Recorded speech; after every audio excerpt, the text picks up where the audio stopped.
Hi, I'm Claire Monroe. And until last fall, I truly believed that if I stayed calm, quiet, and polite, I could survive anything, even family. But that was before my sister aimed boiling water at my daughter's feet, before my parents called it just a misunderstanding, before I realized silence wasn't survival. It was surrender. It started on a Sunday, cold air, warm cookies, and a yellow cardigan my daughter picked out herself. Her name is Ava. She had just turned 7, the kind of kid who apologizes when someone else bumps into her. Gentle Shay, and always trying to earn space in rooms that weren't built for her. I'd baked cookies with her that morning, wrapped them in a blue tin, and driven us across town to my parents' house. I thought it would be a normal lunch. It wasn't. It was the day I realized that the people who raised you can still be the ones who put your child in danger and expect you to smile through it. Chloe was already there when we arrived. My sister, the golden one, always had been. Even when we were kids, she moved through life like a spotlight followed her. Perfect teeth, perfect clothes, perfect temper. If you believed our parents, who said she was just strong-willed. She turned as we walked in, eyes scanning Ava before landing on me. "You dressed her like a substitute teacher," she said, lips curling into a smirk. "Bold move for a family lunch." I smiled. That tired kind of smile you use when you've run out of safe responses. My mother laughed. My father didn't look up from his phone. And Ava, she looked at me with quiet confusion, as if trying to understand what joke she had just missed. We sat. Lunch was stiff. Chloe held the floor, as always, bragging about some new brand deal with a cosmetics company, dropping names of influencers I'd never heard of, and tossing little jabs at me like they were part of the seasoning. "You know, Claire, you'd feel more confident if you stopped hiding behind the mom thing. Ava's cute, but you're still allowed to be a person." My mother poured more wine into Chloe's glass, nodding like she was passing along ancient wisdom. I wanted to say something, I really did, but Ava was sitting between us, swinging her feet under the table and humming to herself. So I said nothing, because for years I thought protecting Ava meant avoiding conflict, keeping the peace, teaching her to take the high road. That was before Chloe snapped, and before my parents chose her. Again, it happened so fast. We were clearing plates. I had just set down the cookie tin, letting Ava reach in to pick her favorite, chocolate chip, the kind she always saved for last. In the middle of her reach, her elbow nudged Chloe's teacup. It teetered, then tipped. A splash of lukewarm tea landed on Chloe's sleeve, barely enough to stain, but Chloe didn't blink. She erupted. "You little brat!" Her voice cracked like thunder through the kitchen.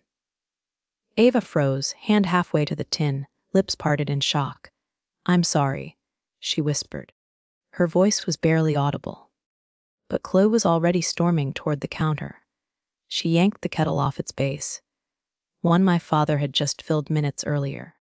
Steam curled from the spout, and then she flung it, not at Ava, but toward the floor in front of her. Boiling water splattered across the tile.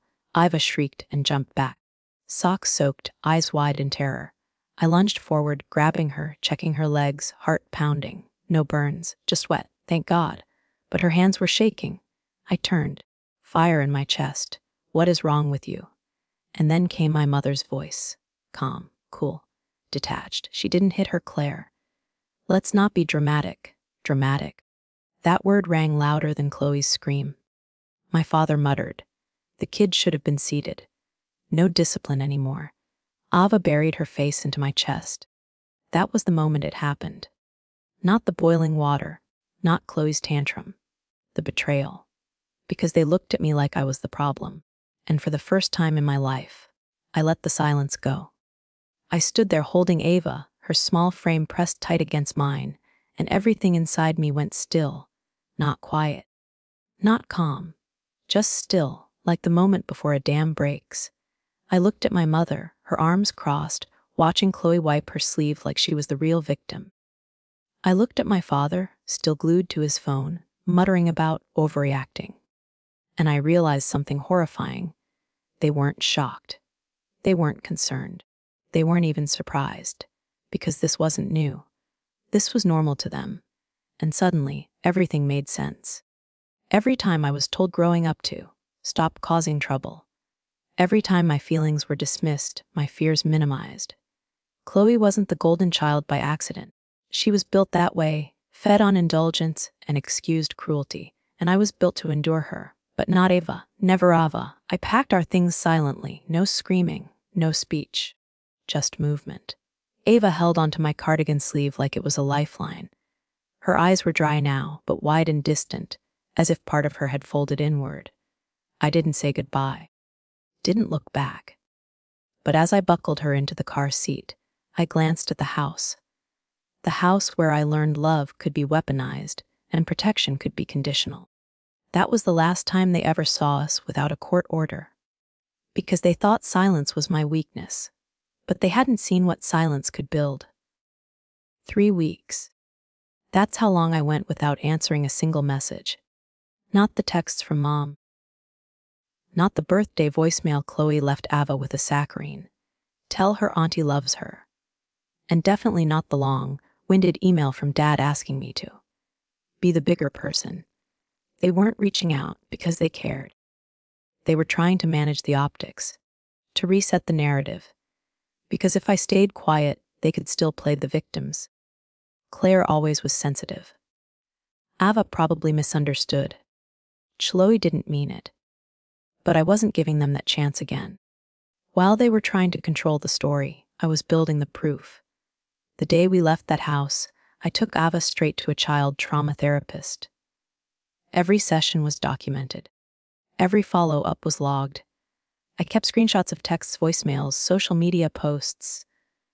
I even took still frames from our Ring camera where Ava flinched when someone knocked. I wasn't planning revenge. I was preparing for war because I knew Chloe, and I knew what she was capable of when her pride was hurt. And sure enough, the letter came from a lawyer claiming I was mentally unstable, alienating Ava from extended family, and that they were seeking guardianship in Ava's best interest.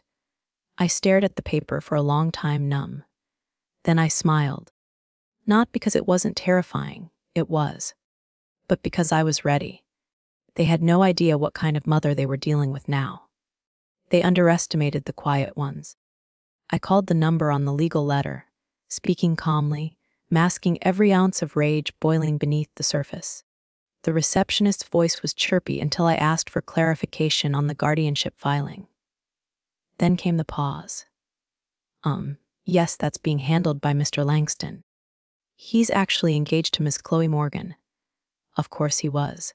That wasn't a custody filing, it was a power move. But what Chloe didn't know, what none of them knew, was that before I became a full-time mom, I worked legal aid for a nonprofit that protected domestic violence survivors. I'd seen these tactics before, the gaslighting, the manipulation, the Fox concern. And I knew exactly how to fight it, with evidence and endurance. By the time that letter reached me, I'd already built a fortress. Ava's therapist had signed statements. I had audio recordings of Chloe's outbursts. I had Ava's drawings, pictures with big red lines between her and the angry tea lady. And most importantly, I had my paper trail. Emails from my parents mocking my parenting. Texts where my mother called Ava too sensitive and weak. Photos of Chloe's social media posts painting herself as the loving aunt. It was all logged, indexed, and handed to my own lawyer. Someone who didn't care about Chloe's Instagram following or my parents' country club membership. And we weren't just defending custody. We were filing a restraining order for Ava and for me, because this wasn't just about one traumatic afternoon. It was about a lifetime of enabling cruelty and the little girl who would never inherit that legacy. Not while I was breathing. The court date came faster than I expected. In the hallway outside the courtroom, Chloe stood flanked by our parents. She wore a muted gray dress, far from her usual designer sparkle, likely a strategy to appear more maternal. My mother dabbed fake tears. My father glared at me like I'd declared war on his legacy. But I wasn't looking at them. I was focused on Ava, sitting beside my lawyer, gently coloring on a clipboard, her small body wrapped in the soft blue cardigan she always asked for when she was nervous.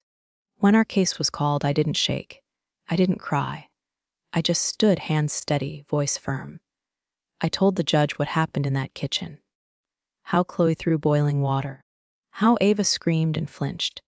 How my parents dismissed it as passion. I shared the therapist's evaluation. I presented the screenshots, the texts, the timeline of trauma. But what struck the courtroom quiet was Ava's own voice, recorded during a session and submitted into evidence. I don't like Aunt Chloe. She's loud and scary. She said I was bad. Mommy held me tight and said I was safe. But I still dream about the water. The judge didn't deliberate long. Restraining order granted. Custody unchallenged. Case closed. I walked out of that courtroom not with triumph, but with peace. For the first time, my silence hadn't just ended. It had spoken for both of us. But I wasn't done yet. Not with them. Not with the cycle. Because the best way to break a legacy of harm is to build something better in its place. I didn't post a celebratory photo. I didn't update my status or share courtroom selfies like Chloe might have. Instead, I took Ava out for pancakes. She dipped her syrup spoon into my plate when she thought I wasn't looking, and when I caught her, she giggled. A sound so pure and light. It reminded me why I'd gone to war in the first place. Weeks passed. Life settled into something resembling calm. Ava started sleeping through the night again. Her drawings shifted from gray storms to bright meadows. And I started sleeping too. Deep, uninterrupted sleep that only comes when you know your child is safe. The house felt lighter. So did I. But I hadn't forgotten what had happened. I couldn't. One night, after putting Ava to bed, I opened the folder I'd kept sealed for months. It was labeled Quiet Flame Initiative. I reached out to the mothers I'd met during the guardianship hearings. Women who, like me, had been dismissed, disbelieved, and gaslit into silence by their own blood. And one by one, they joined me. We built something together. Not just a group, a movement. We called it Speak First. We offered legal workshops for single moms, trauma-informed childcare advice, community watch groups for court cases involving intra-family abuse. We created a hotline, a podcast, a library of recorded stories told anonymously. Because when one mother speaks, she gives another permission to open her mouth too. And slowly, we became the thing I never thought I'd find in my own family. A safe place. Not perfect, but honest, boundaried, brave. As for Chloe, she rebranded 3 times in 6 months. From influencer to life coach to, briefly, a holistic wellness advocate. But every attempt to rebuild her platform collapsed under the weight of her past. Because the internet never forgets what you do to children. And eventually, she faded from relevance. Not with a scandal, but with a silence no one rushed to fill. My parents. They moved out of state. I didn't follow where. They sent one final card on Ava's birthday. No return address. Inside was a check for $5,000 and a sticky note that read, "For therapy." We didn't cash it. Ava used it to make paper airplanes. That afternoon, I watched one soar across the backyard and disappear behind the neighbor's fence. A metaphor, maybe. Or just a moment. But either way, it was gone. And we were still here. Understood. I'll continue expanding the story, maintaining emotional depth and psychological insight, while progressing toward a total of at least 50,000 characters. Here's the next part. The first time I spoke publicly about what happened, it wasn't in a courtroom or a support circle. It was in a church basement, the kind with peeling linoleum tiles and a burnt coffee smell that clung to the air. 10 women sat in a circle. Some young, some gray-haired, all of us tired in the same places. I didn't tell them everything. Just the part about the tea. About how someone could throw scalding liquid near a child and still be called passionate. One woman nodded so hard her earrings fell off. Another whispered, "Mine threw a plate," said I was provoking him. That night, I drove home in silence. Not because I had nothing to say, but because I was learning how to hold space for others the way no one had for me. I tucked Ava in. She slept soundly now, curled under her galaxy print blanket, the one she picked out after therapy when I let her choose whatever made her feel brave. She chose stars. The next morning, I found a drawing taped to the fridge. Ava had labeled it use. 2 stick figures holding hands. One was wearing a cape. I asked her which one was me. She said both. From that day forward, I stopped calling myself just a mom, because what I was doing, what I had done, was more than parenting. It was advocacy. It was resistance.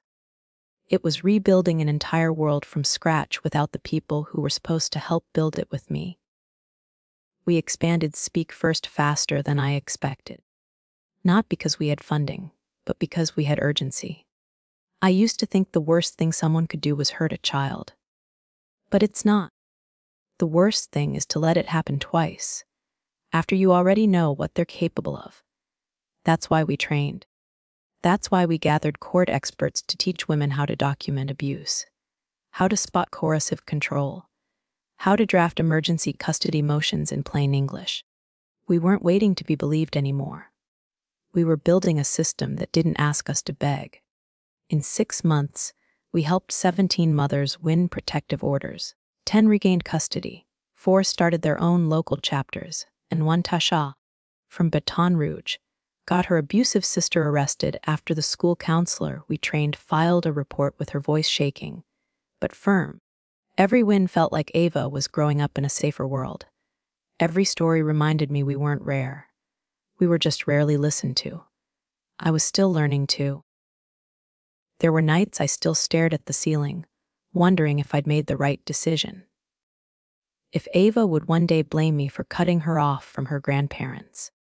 But then I'd remember the sound of that kettle, the look in Chloe's eyes, and my mother's words, she didn't hit her. No, she didn't.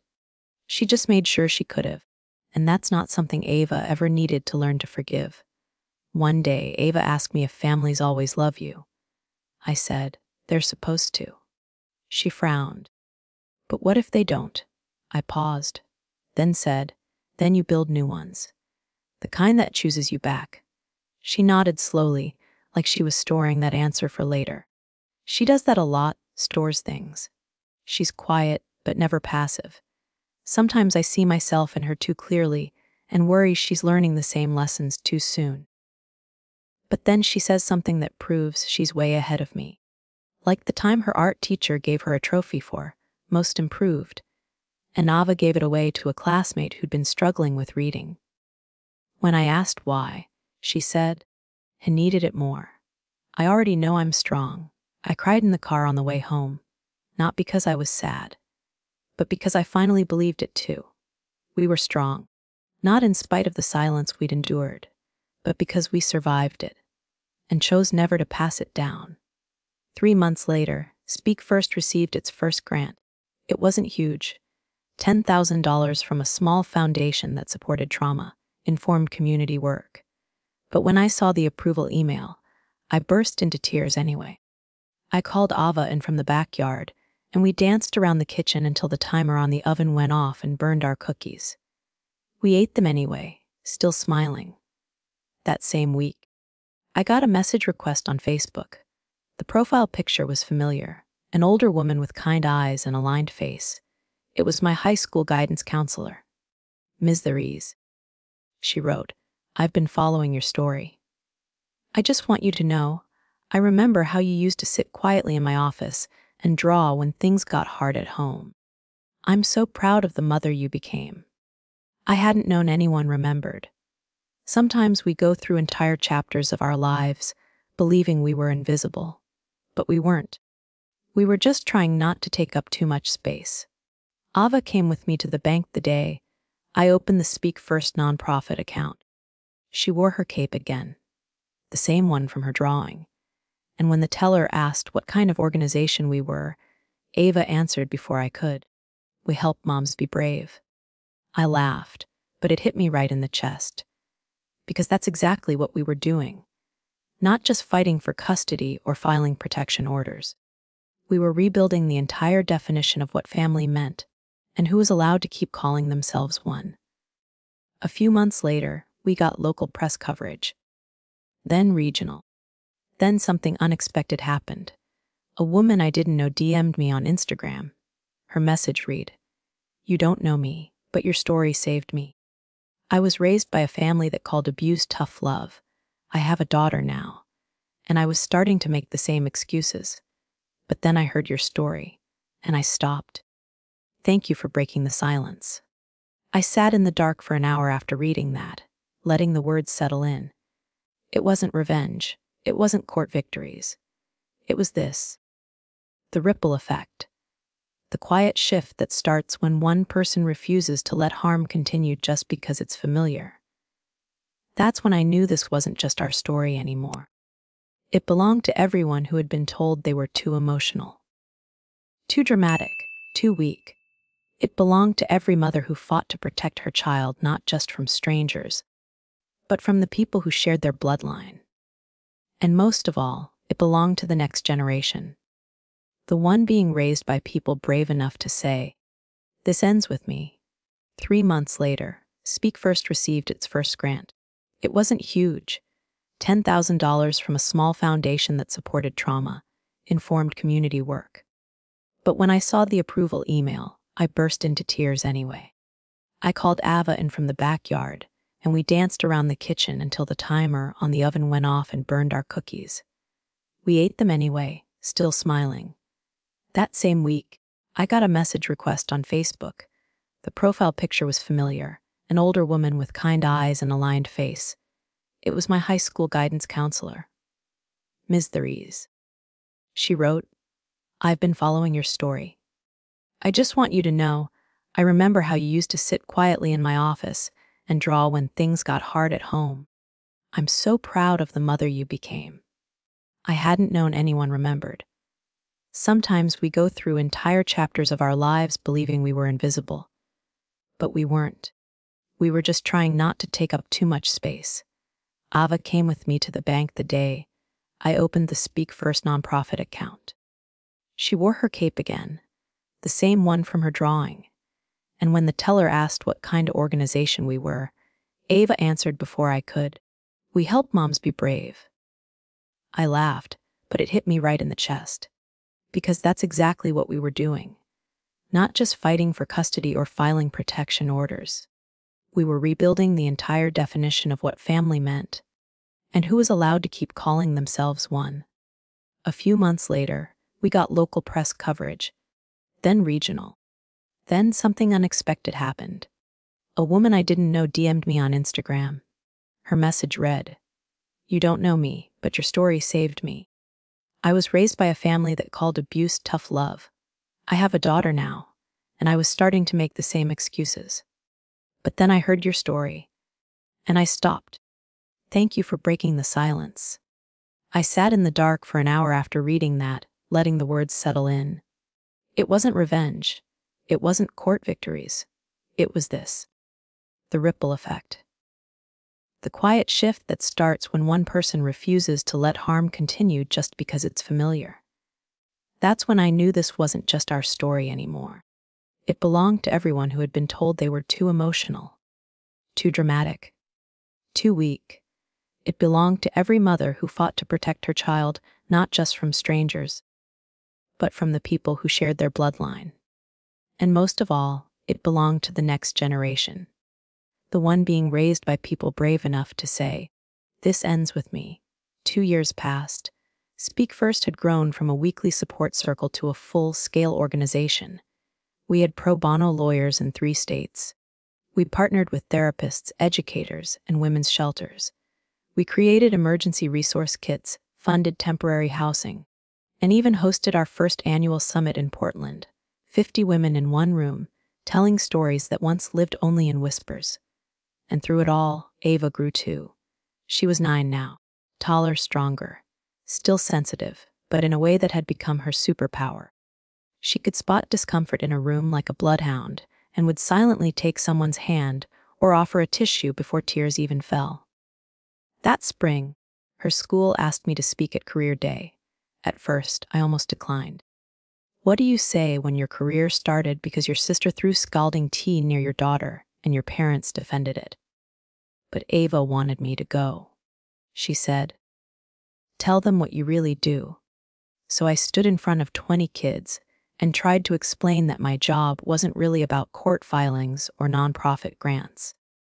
It was about showing people they weren't crazy for wanting peace. That protecting your child wasn't a betrayal. That surviving and rebuilding and speaking up wasn't weakness. It was legacy. One of the kids raised his hand and asked, "What does speak first mean?"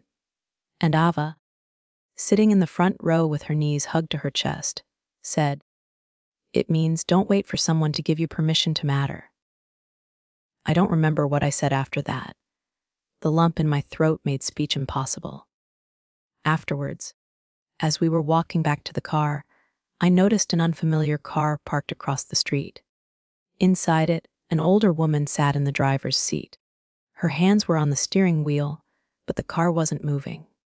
My mother. I didn't stop walking. She didn't get out. She didn't call out. She just sat there, watching us. Iva slipped her hand into mine. "Was that Grandma?" I nodded once. "Are you okay?" I looked at her and smiled. I'm better than okay. Because I was. For the first time in my life, I wasn't shaking in her presence. I wasn't shrinking or seeking approval. I wasn't hoping she'd explain herself or apologize. I was simply walking away. And she wasn't following. That moment felt like the true ending. Not a dramatic final battle, but a quiet scene where the villain realizes the story moved on without them. We never saw her again. Not at school events, not near our home, not even online. I found out later, from a cousin I still spoke to occasionally, that my parents had moved out of state. Quietly. No goodbye, no letter. No resolution. It used to haunt me. The lack of closure. But I've learned something far more powerful than forgiveness or revenge.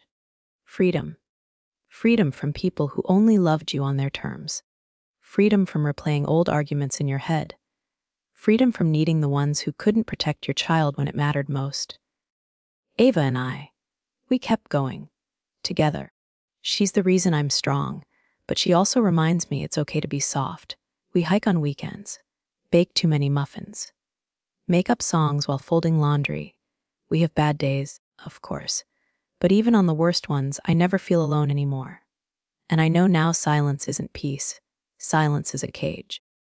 But when you speak first, you build the door to something better. To any mother listening, any daughter sitting in the dark wondering if her voice matters, it does. To anyone who's ever been told to keep the family peace at the cost of your own, remember, that's not peace. That's pressure. You don't owe loyalty to people who weaponize love. You owe it to yourself, to your children, to break the cycle. Start there. The rest will follow. And if this story touched something in you, if you felt seen or stronger, or simply reminded that you're not alone, please share it. Not for views, but for someone else who might still be in the silence. Let them hear your echo. Like, comment, subscribe, and speak first, because that's how the healing begins.